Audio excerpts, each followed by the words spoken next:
നമസ്കാരം. 2026 ഓഗസ്റ്റ് 1 മുതൽ ഓഗസ്റ്റ് 31 വരെ, അതായത് കർക്കിടകം 16 മുതൽ ചിങ്ങം 15 വരെ മിഥുനക്കൂറുകാർക്ക് എന്തൊക്കെ ഫലങ്ങളാണ് ഉണ്ടാവുന്നത് എന്നാണ് ഇവിടെ പറയുന്നത്.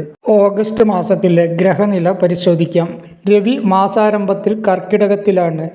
ഓഗസ്റ്റ് 17 സ്വന്തം ക്ഷേത്രമായ ചിങ്ങത്തിലേക്ക് മാറി വരികയാണ്. കുജൻ ഇടവത്തിലും ആഗസ്റ്റ് 2 മിഥുനത്തിലേക്കും മാറുകയാണ്.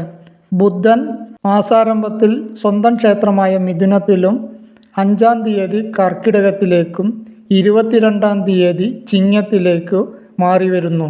ശനി മീനത്തിലാണ്. രാഹു കുംഭത്തിലും കേതു ചിങ്ങത്തിലുമാണ്.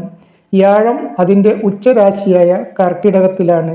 ശുക്രൻ അതിൻ്റെ നീചരാശിയായ കന്നിയിലുമാണ്. കുജൻ 2 ശത്രുക്ഷേത്രത്തിലേക്കാണ് മാറുന്നത്. എന്നാൽ ബുധൻ ഇപ്പോൾ സ്വന്തം ക്ഷേത്രത്തിൽ നിൽക്കുകയും 5 ശത്രുക്ഷേത്രത്തിലേക്ക് മാറുകയും 22 വീണ്ടും ബന്ധുക്ഷേത്രത്തിലേക്ക് വരികയുമാണ്.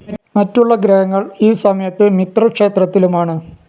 മകരത്തിൻ്റെ അവസാനത്തെ 2 പാദം തിരുവാതിര, പുണർദം, മുക്കാല് അടങ്ങിയ മിഥുനക്കൂറുകാർക്ക് ഓഗസ്റ്റ് മാസത്തെ ഫലം എങ്ങനെയാണെന്ന് നോക്കാം.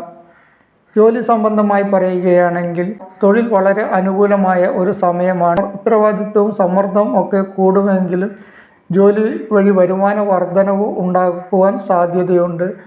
പ്രത്യേകിച്ച് ഈ മാസം പകുതിക്ക് ശേഷം ഇവർക്ക് വളരെ അധികം നല്ല സമയമാണ്. ഊഹക്കച്ചവടങ്ങളിൽ ലാഭമുണ്ടാക്കുവാനും നിക്ഷേപം വർദ്ധിപ്പിക്കുവാനും ബിസിനസ്സിൽ നേട്ടമുണ്ടാകുവാനും ഒക്കെ ഈ സമയത്ത് സാധ്യത കൂടുതലാണ്. പുതിയ ജോലിക്ക് ആഗ്രഹിക്കുന്നവർക്ക് ജോലി ലഭിക്കുവാൻ സാധ്യതയുണ്ട്. പ്രൊമോഷൻ വഴി ധനവരവ് ഉണ്ടാകുവാനും ഒക്കെ ഈ സമയത്ത് സാധ്യത കൂടുതലാണ്. സാമ്പത്തികമായി പറയുകയാണെങ്കിൽ വളരെ അധികം നേട്ടമുണ്ടാകുന്ന ഒരു വർഷമാണ്. അപ്രതീക്ഷിതമായി ധനയോഗം ഉണ്ടാകുന്നതാണ്. വായ്പക്ക് അപേക്ഷിക്കുന്നവർക്ക് വായ്പ ലഭിക്കുന്നതും കടം കൊടുത്ത പണം കിട്ടില്ലെന്ന് വിചാരിച്ച പണം തിരികെ കിട്ടുന്നതും ആയിരിക്കും. എന്നാൽ ചിലവ് വർദ്ധിക്കുന്ന ഒരു സമയമായതുകൊണ്ട് തന്നെ ജാഗ്രത ഉണ്ടാവേണ്ടതുണ്ട്. ആരോഗ്യകരമായി പറയുകയാണെങ്കിൽ ആരോഗ്യത്തിൽ കൂടുതൽ ശ്രദ്ധിക്കേണ്ട സമയമാണ്.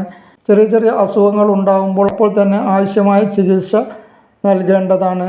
പ്രണയിക്കുന്നവർക്കും അനുകൂലമായ ഒരു സമയമാണ്. വിവാഹം ആഗ്രഹിക്കുന്നവർക്ക് വിവാഹം നടന്നു കിട്ടുന്നതാണ്. കുടുംബത്തിൽ സമാധാനവും സന്തോഷവും ഉണ്ടാവുന്നതാണ്. ദമ്പതികൾ തമ്മിൽ കൂടുതൽ ഐക്യത്തോടെ മുന്നോട്ട് പോകുന്നതാണ്. ഏതെങ്കിലും രീതിയിൽ പ്രശ്നങ്ങൾ ഉണ്ടായിട്ടുണ്ടെങ്കിൽ അവയൊക്കെ പറഞ്ഞു തീർക്കുവാനും കൂടുതൽ ഐക്യത്തോടെ മുന്നോട്ട് പോകുവാനും കഴിയുന്നതാണ്. വീട്ടിൽ മംഗളകർമ്മങ്ങൾ നടക്കുവാൻ സാധ്യതയുണ്ട്. സുഹൃത്ത് വഴി നേട്ടം ഉണ്ടാകുവാനും ഈ സമയത്ത് സാധ്യതയുണ്ട്. വിദ്യാർത്ഥികൾക്ക് ഏകാഗ്രതക്കുറവ്, അലസതയും ഒക്കെ ഉണ്ടാകുമെങ്കിലും യോഗ, മെഡിറ്റേഷൻ എന്നിവ ശീലിക്കുന്നത് നന്നായിരിക്കും. വിദ്യാതടസ്സം ഉണ്ടാകാൻ സാധ്യതയില്ല. വീട് വെക്കുവാൻ ആഗ്രഹിക്കുന്നവർക്ക് അത് നടന്നു കിട്ടുന്നതാണ്. വസ്തു വാങ്ങുവാൻ ആഗ്രഹിക്കുന്നവർക്ക്, വാഹനം വാങ്ങുവാൻ ആഗ്രഹിക്കുന്നവർക്ക് ഒക്കെ അത് സാധിക്കുന്നതാണ്. വാഹനയാത്ര കൂടുതൽ ശ്രദ്ധിക്കേണ്ടതുണ്ട്. ദോഷഫലങ്ങൾ മാറിക്കിട്ടുന്നതിന് വേണ്ടി വിഷ്ണു ക്ഷേത്ര ദർശനം നടത്തുക, ശാസ്താക്ഷേത്ര ദർശനം നടത്തുക, മഹാദേവന് വഴിപാട്, വിഷ്ണു സഹസ്രനാമം ജപിക്കുക, സർപ്പദൈവങ്ങളെ പ്രീതിപ്പെടുത്തുക എന്നിവയൊക്കെ ചെയ്താൽ ഈ മാസം ഉണ്ടാവുന്ന ദോഷഫലങ്ങൾ ലഘൂകരിക്കുവാൻ കഴിയുന്നതാണ്.